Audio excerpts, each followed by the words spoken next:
Hey guys, Wade Willis here for Wade's Weeb Reviews, talking to you guys today about a certain scientific Railgun T episode 23 titled Possession. Now before I go on, make sure you guys like the video and subscribe to my page. I'd really appreciate it. Now, this episode starts off with Misaka running into the remaining three members of Scavenger. So, basically exactly where the end of the last episode was. Now, I was actually a bit surprised Scavenger's luck finally changed. I thought that based on Misaka just basically curb stomping Saiki, that it was not going to go well for the rest of the team, but their luck significantly changes, and there's basically any way that Misaka could take something in a good way, she basically took it in a positive way for them. And it was pretty funny just how nervous they were in these situations. They eventually have to say that they're part of judgment, and then Misaka kind of calls them out like, well, why was Seiki basically like attacking me and stuff, and the other girl, and they come up with this BS excuse that, oh yeah, she's a civilian. But because of Misaka dealing with her roommate all the time and hearing the civilian thing over and over again, she's like, well, that sounds like judgment. So they really lucked out by saying that, and I'm pretty sure it wasn't necessarily on purpose, but it worked out that way. And there's another part where Misaka was kind of grilling them about the doppelganger, and because they slipped on that it was able to use like possess things around it, and so she kind of calls them out like, why did you, like, you attacked it, like you hurt it. And two of the girls, Yakumuru and the leader, they realize like, oh gosh, if she sees that we were trying to fight it and hurt it, that won't be someone that's like an organization that was hired to pick it up, even though they were, but the way they were reacting would seem more like an organization from the underbelly of society, which they are. And they're pulling it off, and then Noru basically like starts blabbing like, oh yeah, we were like attacked it, and that's how its arm came out. We didn't see it like that. And then they like tape her up with her own paper and stuff and say that she injured her head. And the leader basically just sends those two, Yakumuru and Noru, out on their own. And Noru's like confused of why she did that, but Yakumuru knows because Noru's basically an idiot and doesn't understand what's going on with Misaka. So that was pretty funny. This was one of the funnier episodes as a whole. Like, I thought it was going to be a lot more fighting than it was, which there was some sweet, like, there was some really cool battling eventually with Misaka and the Doppelganger, but I thought it was going to be like the whole episode. But a lot of it was humor and development in the plot, and just seeing the Doppelganger continue to grow strength, and us realizing shit's about to get real pretty quick. Another part where the leader gets lucky, she's talking to Misaka, gets a call from Misaki, and the leader gets super freaked out because Misaki has the ability to read minds, and also that's 2 level 5s coming in there. If Misaki comes in, she'll know that leader and Scavenger are basically full of shit the whole time, and it's not going to go well for them. So she has to give up what her skill is, being able to basically track things down with those giant eyes that she has all over the place, and says that if Misaki comes, it will kind of mess with her ability, so Misaki stays back. Then the leader, this is like the one part where she does actually kind of mess up, and she's like, oh, they're buddies, let me talk up how amazing Misaki is to Misaka.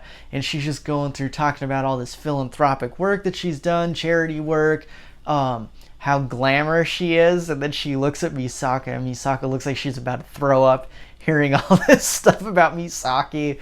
And just the way Misaka responds in these situations is hilarious. You just see the utter disgust in her face. And she is starting to realize, wow, I didn't know that she did that many charitable things. Is she a good person? And then she kind of like shrugs it off, like, no, she can't be a good person. So it's funny how those two have a rivalry, but they are a really good team together. And I like every situation that Misaki and Misaka are kind of dealing with each other. Then, and I can't remember, I believe it's like a comm unit, or it's like a tracking thing, but I'm pretty sure it's a comm unit. She's giving it to Misaka, basically saying like, hey, this is a kid's toy, which means it's like a lot less likely to be destroyed, and it's lucky for her Gegota. And at first, she's worried that this is going to offend Misaka, and she's like, oh, she's the age that maybe she thinks stuff like this is too childish. And so she's like, oh gosh, I made a mistake. But then she remembers seeing the Gegota phone, and she's like, oh, she probably likes this. Then eventually says like, oh, I saw this thing, I don't really know the character, but I love it now, and stuff like that. And Misaka like goes and grabs her shoulder and is like, you have good taste. And then the leader says, I peed myself a little, like to herself, which if I was in her situation, I probably would have peed myself too, because Misaka would be able to just decimate their whole team. So she's able to, and from Misaka, we also find out that the organization that is doing these doppelganger things, all the information is stored up in this basically stealth airplane that's up in the air, and it gets the information like once a month. Super shady if the information you're storing is not on the ground and you're sending it up to a stealth device. So, and we're going to get into this probably in I believe there's only 2 episodes left, maybe 3. But that's going to be a big deal. Whatever data they have up there is really important. And it actually looks like the doppelganger, they start tracking the doppelganger's movements, and it's going towards this air traffic area. And they're thinking, okay, maybe this doppelganger is going over there basically to be able to track if it messes up stuff. I think the belief is if it tears shit up over there, it's going to be able to actually track where the that airplane is, or the air carrier, however you want to say it. But it'll probably, I think the goal is to take away these stealth functions and then be able to find that air carrier. And I think the doppelganger just wants to destroy it, and then the diffusion will be, I think her diffusion will probably be able to increase, which is not what we want. There's a few episodes left, so obviously that's going to end up happening. I'm going to guarantee it, because we got to have a crazy showdown, and I'm assuming Accelerator or Toma are going to come in and help her, because at this point she starts battling the doppelganger, and Leader basically convinces her, hey, we need to take it over to this area, which is the pickup point for the doppelganger. And Misaka's battling it, and it's just getting stronger and stronger. Now, Misaka agrees to send it to that area, the designation, and it's a skill out area. And she's like, oh yeah, you guys can evacuate it for us, right? And the leader's like, oh yeah, we're she thinks we're part of Judgment. Yeah, we'll do it.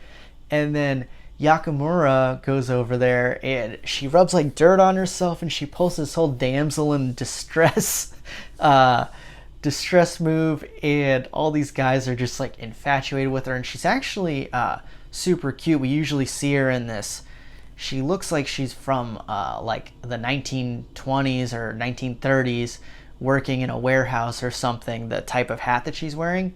But she lets her hair down, and she's actually super cute and is able to basically manipulate all these guys to take everyone from skill out of the area.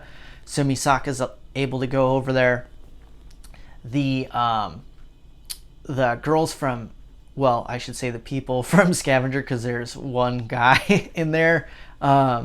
Scavenger meets up with their contact who gave him the job, and they're like trying to get her to sign off. The contact sees basically that the doppelganger is out of control, possessing all this stuff, a serious monster now, and it's coming towards them. And the girls from Scavenger basically force her into signing the contract, saying that they completed the thing, which honestly, in their defense, they already got screwed over so hard in the last job that they had, where Accelerator comes up, and then they lose their ranking in the underbelly because Accelerator beat them up. Accelerator beats basically everyone up except for Toma, so they kind of got a raw deal on that one.